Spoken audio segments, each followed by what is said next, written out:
Time is 6:47 this Friday morning. We're back with some breaking updates here in our Sunrise Smart Start. At least 4 of 6 crew members are dead after a U.S. refueling tanker plane crashed in western Iraq. U.S. Central Command, which oversees the Middle East, says the crash followed an unspecified incident involving 2 aircraft in friendly airspace, and the other plane landed safely.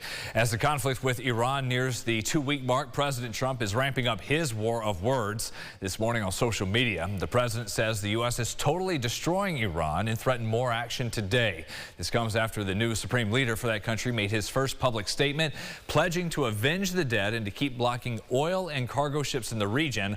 Overnight, Iranian drones and missiles rained down on Israel and neighboring Gulf countries. Many of those were intercepted. The situation with Iran is moving along very rapidly. The Islamic Republic is messaging very loudly and clearly that it has the ability to spread the pain far and wide.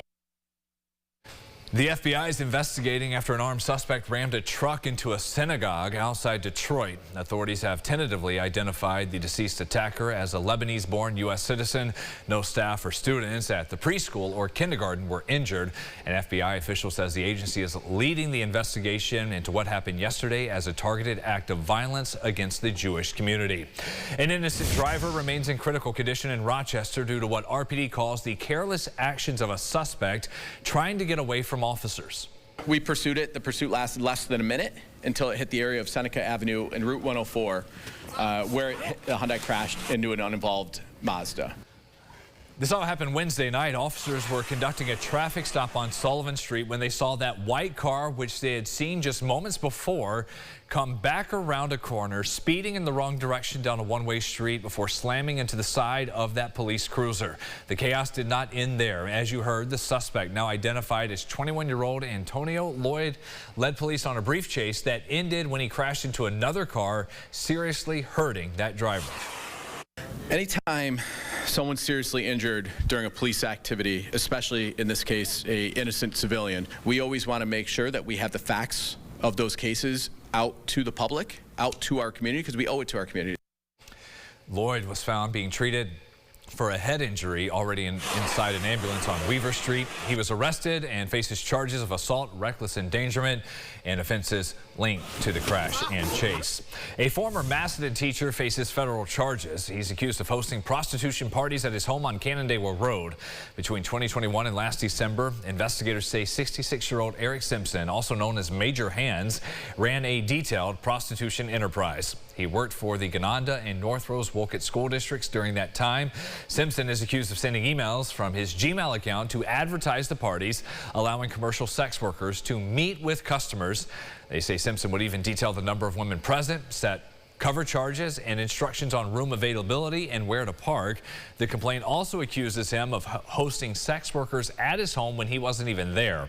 School leaders say Simpson did go through a required background check and employment screening, as well as a check through the state's sex offender registry. Simpson was arraigned yesterday and pleaded not guilty. He's due back in court coming up Monday. It is a miracle. The Holy Cross Catholic Church on Lake Avenue says someone returned the statue of Mary. It was stolen and missing from the grotto for nearly 2 weeks. The statue will go back up on display for this weekend. Here at 6:51, an update on the roads for the final commute, getting everyone off to school and work on this Friday morning. The view there of heavy traffic building on our Greater Rock Sky Eye 490 west and eastbound. The only thing we've seen on our map is Lexington Avenue, Stinson Street, and Mount Read Boulevard. Just the last bit of repairs being made on a water main break there. We've got more sunrise traffic when we see you during CBS Mornings 7:25. All the celebrations for St. Patrick's Day in Rochester kick off today. We've got the parade, of course, coming up tomorrow, and with that, all the Irish dancing. We'll see them out there tomorrow and also this morning with Iran live in Penfield. These Irish dancers are ready to go. I'm here with a couple of them. The rest are standing by because we're going to get a really fun performance at the end of this segment. But guys, what are you most looking forward to for tomorrow? Maybe the big crowd or dancing with all your friends? Yeah. Yeah, one of those? Yeah. Okay, how about you? I'm excited for the top St. Patrick's Day parade. Ooh, okay. Because you have a full day of dancing, right? It's not just kind of the main event. So how do you how do you prepare? Do you like start by drinking a lot of water at the beginning of the day? I don't know. How does that work? Well, like, we usually, like, listen to a lot of music and, like, get ready. And then we do drink water, but, like, we also just, like, warm up, too. Important to warm up. And then do you kind of stay warm during the day, or do you find yourself stretching every once in a while? I stay warm during the day, but I also stretch a lot. Okay. Now, what is your favorite part in terms of the crowd? Do they join in sometimes? Yes, and I love when they cheer and they're always having fun. Oh, they are always having fun. I hear that. Now, do you guys just get ready kind of like a couple of months before, or do you do more? We get ready when we have classes and maybe like about a month before, yeah. Very cool. Okay, so I'm going to let you guys go dance there so you can join your team.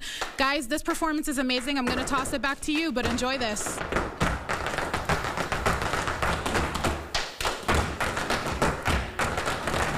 It's incredible, Iran, to see that. You see them dancing. They've been with us since 5 a.m., and we'll show it to you one more time before sunrise ends in just a bit.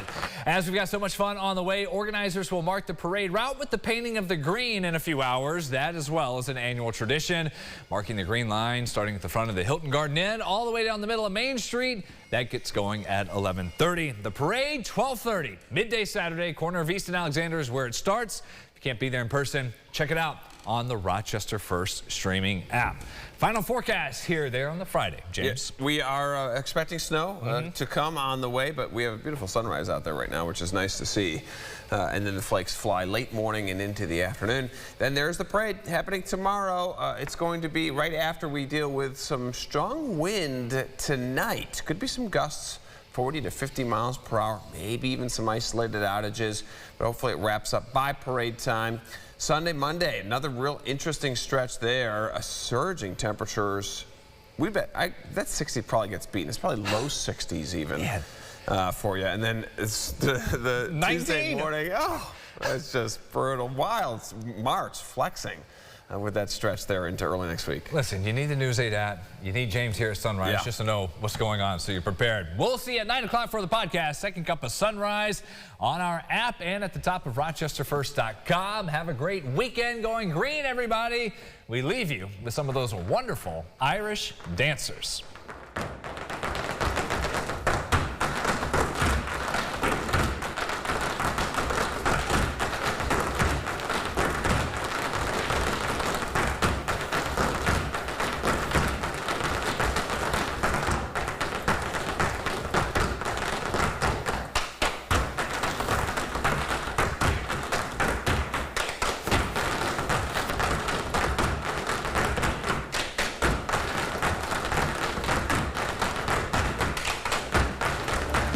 Follow News 8 wherever you are on RochesterFirst.com, Facebook, X, and on our app for news and weather.